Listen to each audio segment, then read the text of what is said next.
ሰሞኑን ተስፋ መቁረጥ፣ ድካም ወይም ከባድ ሸክም እየተሰማዎት ይሆን? ኑ ዛሬ አብረን እንጸልይ። መለኮታዊና ሊነገር የማይችለውን የእግዚአብሔርን ደስታ ወደ ሕይወታችሁ እንጋብዝ። አሁን ላይ ምንም አይነት ነገር እየገጠማችሁ ቢሆንም የእግዚአብሔር ሕልውና ሐዘናችሁን በደስታ፣ ፍርሃታችሁን በእምነት፣ ትካዛችሁን በሰላም ሊለውጥ ይችላል። ከኔ ጋር ይቆዩ። ይህንን ኃይለኛ የደስታ ጸሎት በማስተዋል ተቀበሉ። በመጽሐፈ ነህምያ ምዕራፍ 8 ቁጥር 10 እንደዚህ ይላል፣ የእግዚአብሔር ደስታ ኃይላችሁ ነውና አትዘኑ አላቸው። እንጸልይ። የሰማይ አባት ሆይ ስለ ሕይወት ስጦታ፣ ስለማይለወጠው ፍቅርህና ፈጽሞ ስለማይወድቀው ታማኝነት እያመሰገንኩ ዛሬ በምስጋና ልብ በፊትህ እቀርባለሁ። የተስፋዬ የሰላሜና የእውነተኛ ደስታዬ ምንጭ ስለሆንክ አመሰግንሃለሁ። ጌታ ሆይ ልቤን ከሁኔታዎች ይልቅ ባንተ መገኘት ላይ እንዲያርፍና ሊነገር በማይችለው ልዩ ደስታ እንድትሞላው እጸልያለሁ። ይህ ደስታ በውስጤ ይትረፍረፍ፣ ኃይልና ብርታት ይሆነኝ።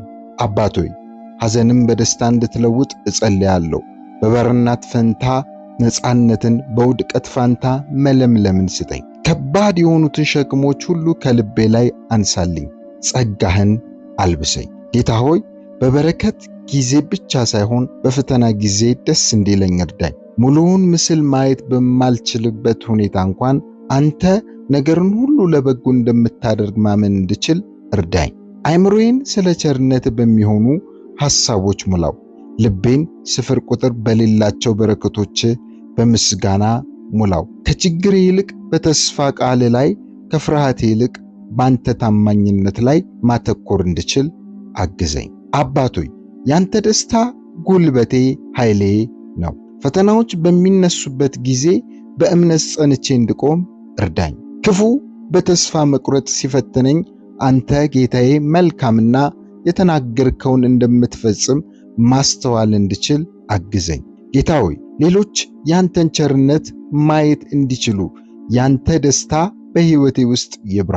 ልባቸው የተሰበረውን እንዳበረታ፣ ተስፋ የቆረጡትን አንተን በማወቅ የሚገኘውን ተስፋ እንዳካፍል እርዳኝ። ዛሬ የእግዚአብሔር ደስታ ጉልበቴ መሆኑን አውጃለሁ። በፍርሃት፣ በድብርት፣ በሐዘን ወይም በተስፋ መቁረጥ አልሸነፍም። ልቤ በተስፋ ተሞልቷል፣ መንፈሴ ታድሷል፣ ነፍሴም በእግዚአብሔር ቸርነት ደስ ይላታል። አባቴ ካንተ ሕልውና ለሚገኘው ደስታና ምንም አይነት የምድር ሁኔታ ሊወስደው ስለማይችለው ሰላም አመሰግንሃለሁ።